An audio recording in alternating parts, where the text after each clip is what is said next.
बिहार के शिक्षा मंत्री चंद्रशेखर ऐसा लगता है कि उन्हें सुर्खियों में रहने की आदत हो गई है। कभी रामचरितमानस को लेकर तो कभी बाकी किसी चीज को लेकर। आज फिर ऐसा कुछ हुआ है कि शिक्षा मंत्री चंद्रशेखर जो है फिर से एक बार सुर्खियों में है और उनके ट्वीट के बाद बवाल मच गया है। दरअसल शिक्षा मंत्री चंद्रशेखर ने अपने ट्विटर से ट्वीट किया और बिहार वासियों को शुभकामनाएं दी महावीर जयंती की। लेकिन चंद्रशेखर जी शायद भूल गए कि महावीर जयंती की शुभकामना दे रहे हैं, लेकिन तस्वीर जो है भगवान बुद्ध की है। ये तो हम आश्चर्य की बात है और हम भी जाके देखे और उनके ट्विटर हैंडल पर, तो बहुत आश्चर्य हुआ। बिहार का शिक्षा मंत्री हैं और इस तरह से पूरे बिहार की बदनामी। आपके माध्यम से माननीय शिक्षा मंत्री से आग्रह करते हैं कि तुरंत फोटो बदल लें। शुभकामना देने में जल्दबाजी हुई है तो अभी कम से कम सुधार कर लें। और जहां तक बात है तो ये हमको भी लगता है कि माननीय मंत्री महोदय चर्चा में रहने के चलते ही इस तरह का काम कर रहे हैं, क्योंकि उधर शिक्षा अभ्यर्थी लोग जो है नौकरी मांग रहे हैं, बड़े पैमाने पर उनको नौकरी लेना है। दूसरा, हम 4 लाख जो शिक्षक कार्यरत हैं बिहार में, नियोजित शिक्षक, वह नियमावली का इंतजार कर रहे हैं और नियमावली में राज्यकर्मी का दर्जा का इंतजार कर रहे हैं, क्योंकि नियमावली से कोई मतलब है ना। वो तो हर बार शिक्षा मंत्री आते हैं और अपने अनुसार नियमावली बनाने का कोशिश करते हैं। ये जो महागठबंधन की सरकार है और इसके जो शिक्षा मंत्री है, चूंकि इनके नेता जो है आदरणीय तेजस्वी यादव जी ने कहा है कि हम समान काम समान वेतन देंगे सरकार में आते ही, तो हम लोग उसकी शुरुआत के रूप में इस नियमावली को देख रहे हैं कि राज्यकर्मी का दर्जा हम लोग को मिलेगा। तो इधर से ध्यान भटकाना चाहते हैं माननीय मंत्री महोदय, शिक्षकों का भी और अभ्यर्थियों का भी। तो इस तरह का फोटो लगा रहे, लेकिन इस तरह का फोटो आप लगाइएगा, भगवान बुद्ध का लगा दीजिएगा फोटो, तो ये तो बिहार की बदनामी हो रही है। तो न्यूज 18 सामने में लाए हैं इन चीजों को, तो हम धन्यवाद देते हैं और माननीय मंत्री से आग्रह करते हैं कि हम लोग का डिबेट हो रहा है, आप तुरंत सुधारिए उसको। पहले ये बात तो सर हम नहीं कह सकते हैं कि अयोग्य लोग उनका सोशल साइट जो है वो हैंडल कर रहे हैं, क्योंकि बिहार के एजुकेशन मिनिस्टर हैं। और सबसे बड़ी बात ये है कि आप देखते होंगे ये अभी उनका विवाद में नहीं आया है, अभी तो ये प्रेजेंट का मुद्दा है कि वो ट्वीट करके वो विवाद में आ गए। लेकिन यदि आप ये बात कहते हैं कि उनका शायद सोशल मीडिया किन्हीं और के द्वारा हैंडल किया जाता है, आप उनका बयान देखिए सर, वो पत्रकारों से इस तरीके से भागते हुए नजर आते हैं, वहां पर तो वो खुद ही हैंडल करते हैं ना। वो बिल्कुल भी कंफर्टेबल नहीं होते हैं कोई भी चीज का जवाब देने में। मतलब हम तो खैर शिक्षक अभ्यर्थी हैं, लेकिन जहां तक आए दिन देखते हैं कि मीडिया कर्मी उनसे जब भी कुछ सवाल पूछते हैं तो वो काफी असहज महसूस करते हैं खुद को। चलिए और ये कहीं ना बताइए कहीं कि वो आप बचने की कोशिश करते हैं। इस ट्वीट को आप क्या मानते हैं? साधारण सी भूल, बड़ी भूल, महाभूल, या जानबूझकर सुर्खियों में आने का एक नया हथियार? सर बिहार के अगर इतिहास में देखा जाए तो महावीर और गौतम बुद्ध, इन दोनों का बहुत ही ज्यादा महत्वपूर्ण योगदान रहा है। तो ये बिहार के शिक्षा व्यवस्था को सुधारने की बात करते हैं हमारे शिक्षा मंत्री जी, और खास करके दिल्ली मॉडल की बात करते हैं, तो उनसे हम इस तरीके के ब्लंडर मिस्टेक की उम्मीद नहीं कर सकते हैं। इनको जल्द से जल्द वो सुधारे। देखिए ना, आप जो वो ट्वीट किए हैं उस पे देखिए, जो उनको लोग जो कमेंट किए उसको देख लीजिए आप।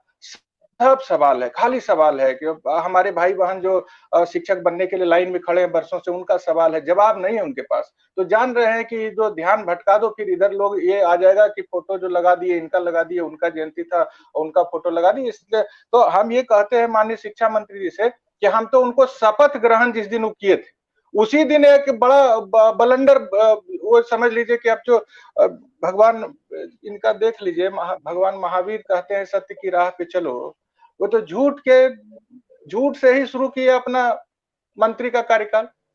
झूठ मूठ का बयान देकर के पहला दिन वो शपथ ग्रहण करके प्रेस कॉन्फ्रेंस कर रहे थे और सुर्खिया में आने के लिए कुछ भी बोल दिए, आउटपुट मांग लिए तुरंत में। अरे इतना दिन से लोग आपको पढ़ा करके लोग यहाँ पे इसलिए नहीं बैठाया था कि झूठ कुछ बोलिएगा मंत्री बन के।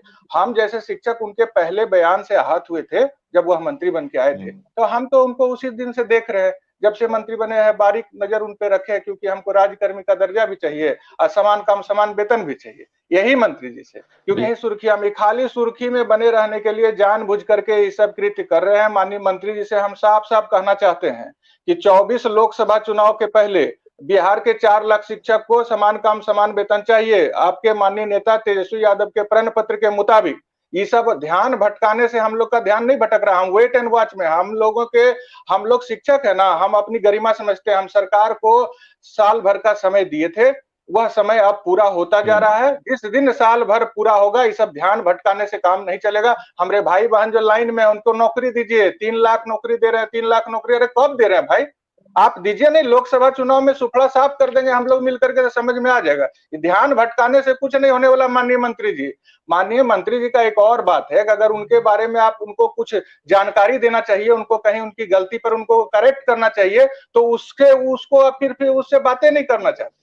उनको जो है सो कुछ से कुछ बोल करके अपमानित भी करता है। तो हम लोग ये चाहते हैं कि हमारे राज्य के शिक्षा मंत्री हैं, इनका सम्मान बना रहे और इस तरह का चर्चा में आने के लिए ट्वीट में गलत तस्वीर, गलत बात को ना लिखें, गलत बयानी प्रेस के सामने ना करें। और हम लोग का ध्यान नहीं भटकने वाला। हम लोग 18 साल 20 साल से कई मंत्री जी को देखे हैं शिक्षा विभाग में, और इनको भी देख रहे हैं, डे 1 से देख रहे हैं।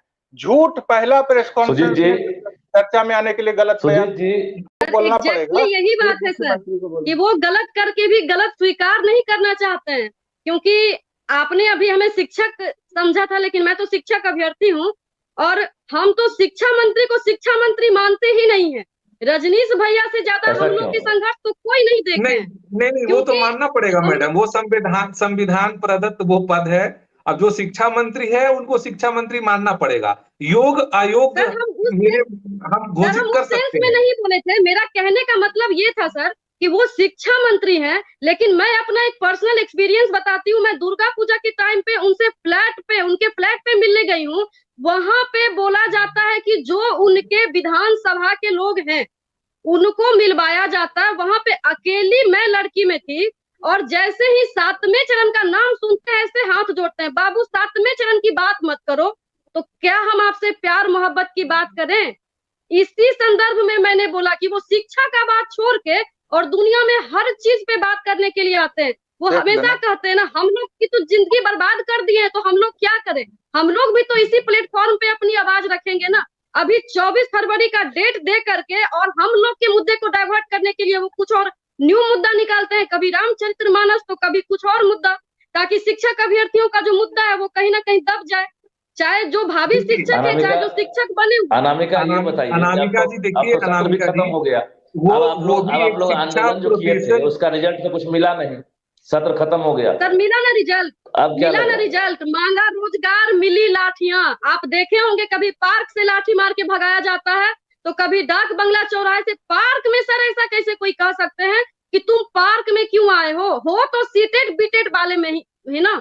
मतलब तुम लोग पार्क में नहीं आ सकते हो टिकट लेकर के भी, तुम लोग रोड पे नहीं आ सकते हो, तुम लोग विधानसभा में सवाल नहीं पूछ सकते हो। सचिवालय में जब अधिकारी से भी मिलिएगा तो वो कहते हैं हमें गवर्नमेंट की तरफ से इजाजत नहीं है। तो कहीं ना कहीं शिक्षा मंत्री जो है वो सबसे ज्यादा बिहार को चौपट किए हैं अपने बयान की वजह से, और गजब तरीके का बयान देते हैं। आनंद कौशल जी, क्या लग रहा है? अब तो शिक्षक अभ्यर्थी भी कतार में है और इनका इंतजार कब खत्म होगा ये कहना मुश्किल है, क्योंकि ट्वीट तो करते हैं, लेकिन जिस मुद्दे पर अभ्यर्थी डिमांड करते हैं उस मुद्दे पर शायद वो खामोश रहता है। आजकल मीडिया से भी दूरी बना ली शिक्षा मंत्री। आप लोग तो टीचर हैं, हम तो सर हम तो इतना ही कहना चाहेंगे माननीय शिक्षा मंत्री बिहार वर्तमान से कि आप जरा सा 2003 में चले जाइए। 2003 में वृषण पटेल साहब को जरा देख लीजिए। हरनारायण चौधरी जी शिक्षा मंत्री बने थे जेडीयू से, उनको भी जरा याद कर लीजिए। और फिर आपका पीके शाही जी शिक्षा मंत्री बने, उनको भी देख लीजिए। सब कहाँ है राजनीति में? कहीं खोजने से नहीं मिल रहे हैं अभी। तो वर्तमान शिक्षा मंत्री जी से कहना चाहेंगे, कृष्णनंदन वर्मा सर आए थे शिक्षा मंत्री के पद पर, उनको भी देख लें कि कहाँ है राजनीति में। तो राजनीति में अगर रहना है तो शिक्षा मंत्री बनकर झूठ की खेती मत कीजिए, छल प्रपंच मत कीजिए, नहीं तो राजनीति खत्म हो जाएगी। मैं बिल्कुल विश्वास दिलाना चाहता हूँ शिक्षा मंत्री जी को। आप राजनीति में कई बार से विधायक हैं, अभी मौका मिला, आप पहली बार मंत्री बने हैं, तो इतना बेचैन नहीं होना चाहिए। झूठ मूठ का आश्वासन, झूठा आश्वासन हमारे अभ्यर्थियों के साथ जिस तरह से व्यवहार, कल वो विद्यालय में आएंगे, हमारे अंग बनेंगे, हम उनका स्वागत करेंगे, उनको कोई नहीं रोक सकता। अब तो टीईटी पास कर लिए, पहले योग्यता ट्रेनिंग भी कर लिए, अब तो उनके घर पे जाके नियुक्ति पत्र देना चाहिए। पहले तो बात होती थी कुछ और, अभी तो उनके पास सारी योग्यताएं हैं, उनको तो घर पर जाके नियुक्ति पत्र देके जितने लोग पास हैं सबको एब्जॉर्ब करना चाहिए बिना किसी शर्त का। इतना सारा सीट खाली है, विद्यालय में पढ़ाई बाधित है और यहाँ ड्रामाबाजी और बहानाबाजी कर रहे हैं। सरकार में आने पर कमाई, सिंचाई, रोजगार और नौकरी सब पर बड़ा बड़ा दावा होता था। हम लोग को उससे मतलब नहीं, हमारे भाई बहन को नौकरी दीजिए, अपना वादा पूरा कीजिए, हमको राज्यकर्मी का दर्जा दीजिए, समान काम समान वेतन दीजिए। सर एक बात हम बताना चाहते हैं, शिक्षा मंत्री जी के बारे में आप अभी हमारे भाई साहब भी कह रहे थे, हमारी बहन भी कह रही हैं, हम एक बात कहना चाहते हैं।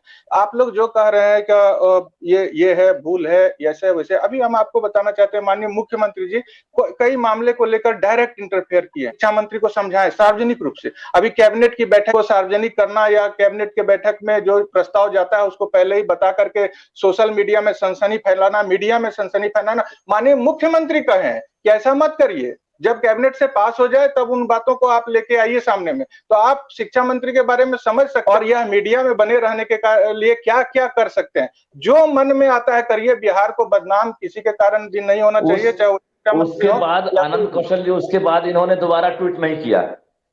सीएम नीतीश कुमार एक तरह से जब इनको फटकार लगाए थे, याद होगा आपको, कैबिनेट में प्रस्ताव आने के पहले जो है आप कैसे इसको जगजाहिर कर दी, उसके बाद इन्होंने ट्वीट नहीं किया।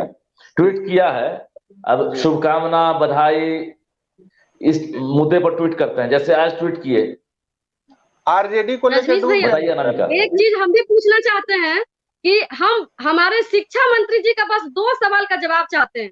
एक तो जो वो फरवरी में जब हम लोग का आंदोलन, एक ही बार में कह दीजिए ना कि बाबू 2024 या 2025 में हम लोग चुप हो जाएंगे, लेकिन आप ऐसे क्यों कर रहे हैं? अनामिका, अब तो विश्वास है ना कि 24 में चुनाव है, 25 में चुनाव है, तो लग रहा है कि 24 में तोहफा मिल जाएगा। शायद मिल जाए, मे भी, अगर इस इलेक्शन में वो देना चाहे तो। और ये हम आज आपके प्लेटफॉर्म पे फिर से कहना चाह रहे हैं, अगर हमारे शिक्षा मंत्री जी के अंदर थोड़ी बहुत भी इंसानियत बची होगी तो शिक्षक अभ्यर्थी 7वें चरण के जो है इस बार 26 अप्रैल से दिव्यांग अभ्यर्थी गर्दनी बाग में बैठेंगे अनिश्चितकालीन हड़ताल पे। ये सरकार के मुंह पे तमाचा है। सुजीत जी बताइए, अब सवाल का जवाब आप भी ढूंढ रहे होंगे कि आखिर शिक्षा मंत्री जी ट्वीट करते हैं, आश्वासन देते हैं, डेट देते हैं, सब कुछ फेल हो जाता है, आखिर ये बहाली के नाम पर अब दूरी क्यों? देखिए, अभी आनंद कौशल जी इनसे पूर्व के 3, 4, 5 शिक्षा मंत्रियों के नाम गिना, शायद कोई भी ऐसे शिक्षा मंत्री नहीं थे जो जिनका प्रोफेशन मूल रूप से शिक्षक का रहा हो। और ये चूंकि खुद प्रोफेशन विवाद में नहीं रहे, प्रोफेसर नहीं होते हुए भी ट्वीट तो करके विवाद में नहीं रहे, गलत फोटो नहीं डाले, रामचरितमानस पर सवाल नहीं उठाए। लेकिन वही मैं कह रहा हूं, प्रोफेसर होते हुए भी विवादों में अंतर यही है। कम से कम वर्तमान शिक्षा मंत्री डॉक्टर चंद्रशेखर जी को शिक्षकों के प्रति, प्रोफेसरों के प्रति थोड़ा उदार होना चाहिए, उनके कष्ट को, उनकी परेशानियों को समझना चाहिए, और जो इन लोगों का जो जायज मांग है बिल्कुल पूरा करना चाहिए। हम शिक्षा स्कूलों में ना पठन पाठन का जो माहौल बनेगा, हमारी जो अभी वर्तमान की पीढ़ी है उनको बहुत फायदा होगा। आपको क्या लग रहा है सुजीत जी? इससे पहले एनडीए की सरकार थी, नहीं, हम जो सवाल कर रहे हैं एनडीए की सरकार थी, हम ऐसा नहीं कह रहे हैं कि आंदोलन नहीं हुआ था। इनसे पहले वाले जो अभ्यर्थी हैं उन्होंने भी चक्का जाम किया, गर्दनी वगैरह प्रोटेस्ट किया, विधानसभा घेराव किया, लाठी भी खाई, लेकिन एनडीए की सरकार में 6 फेज की बहाली तो हुई। जब महागठबंधन की सरकार बनी, तारीख पर तारीख मिल रही है, ये लोग लाठी भी खाए, आंदोलन भी किए। इन लोग अगर ऐसा आप कहेंगे तो इन लोग भी तर्क दे सकते हैं कि अभी महागठबंधन की सरकार की कितने दिन हुए ही हैं, और जहां तक सवाल है लाठी का, तो वो जो सरकार थी, आएगी और है, सब लाठियां मारती हैं, जो बिल्कुल गलत है। अगर हम संविधान के दायरे में शांतिपूर्ण प्रदर्शन करते हैं तो वो मेरा हक है, बिल्कुल आप लाठी चार्ज नहीं कर सकते। आप कितने दिन हुए हैं आपने कहकर फिर से सवाल उठा दिया। आप बताइए कि सिपाही का, एएनएम का, जितने का नियुक्ति पत्र मिला है, भले उस पर सवाल उठा कि जिसको पहले नियुक्ति पत्र दे दिए उसको दोबारा महागठबंधन की सरकार में आकर चिट्ठी दे दिया गया, तो फिर इनको भी आप ऐसा कर दीजिए ना। आपको नहीं लगता कि महागठबंधन हर लोग 10 लाख आसान रोजगार राह और को पहले 10 लाख चुनना नौकरी की चाहते बात हो हैं। रही है। जैसा कि आप बोले कि पुलिस में जिनको पहले प्रमाण पत्र मिल गया था फिर दे दिया, वो काउंटिंग बढ़ाने वाली बात हो सकती है। और हर लोग आसान राह को पहले चुनता है, कठिन राह को पहले नहीं चुनता है। तो हो सके सरकार को ऐसा लग रहा होगा कि शिक्षकों की बहाली थोड़ी कठिन है, तो विलंब कर रही है, लेकिन ये विलंब बिल्कुल बर्दाश्त नहीं है। एक और बयान जल्द मुझे से याद जल्द है, आनंद कौशल भी है, अनामिका भी है, सुजीत जी भी है, भाई पर शिक्षा मंत्री ने दिया था कि वह दिन ऐतिहासिक होगा, वह दिन दूर नहीं है जब शिक्षक अभ्यर्थियों के लिए गांधी मैदान में एक बड़ा कैंप लगेगा और दुनिया देखेगी, और वहां पर महागठबंधन की सरकार सभी शिक्षक अभ्यर्थियों को, तकरीबन 3 लाख अभ्यर्थियों को हम ज्वाइनिंग लेटर दें। अनामिका बताइए। मुझे याद है आज से 8 महीने पहले उन्होंने 7 महीने पहले बयान दिया। 15 अगस्त 2022 को वो बयान दिया गया था। हमारे मुख्यमंत्री जी के द्वारा घोषणा भी किया गया था। और एक बात रजनीश भैया, हम भी मतलब हमें भी समझ में नहीं आ रहा है कि 6th फेज का जब आंदोलन हुआ था, या हम लोग कंटिन्यू आंदोलन कर रहे हैं, लेकिन ये आज तक कभी भी नहीं कहा गया था हम लोगों के आंदोलन पे कि ये किसी पार्टी विशेष के एजेंट हैं। ये बहुत ही तकलीफ देता है जब हम लोग आंदोलन करते हैं तो हमारे मुद्दे को अब ये कहा जाता है कि ये किसी पार्टी विशेष के एजेंट। ये आपने देखा भी होगा कि हम लोग आंदोलन करते हैं तो मुद्दे को ही डाइवर्ट कर दिया जाता है। और रही बात कि वो दिन बहुत ऐतिहासिक होगा कि जिस दिन गांधी मैदान में ज्वाइनिंग लेटर बटेगा, इस दिन का इंतजार करते करते तो कई सारे 24-25 तो अभ्यर्थी गाल के गाल में समा गए। क्या उनके घर वालों का दुख दर्द कोई कम कर सकता है? दिनकर की पंक्ति से आप हमेशा शुरुआत करती हैं। हम चाहें कि दिनकर की पंक्ति से ही आप जो है एक तरह से अपील कीजिए आप सरकार से। चल नहीं तूने माना, मैत्री का मूल्य ना पहचाना, तो ले भी अब आता हूँ, अंतिम संकल्प सुनाता हूँ, याचना नहीं अब रन होगा। और ये बहुत ही शर्म की बात है कि इस बार जो रन का आगाज किया जा रहा है वो दिव्यांग शिक्षक के द्वारा किया जा रहा है।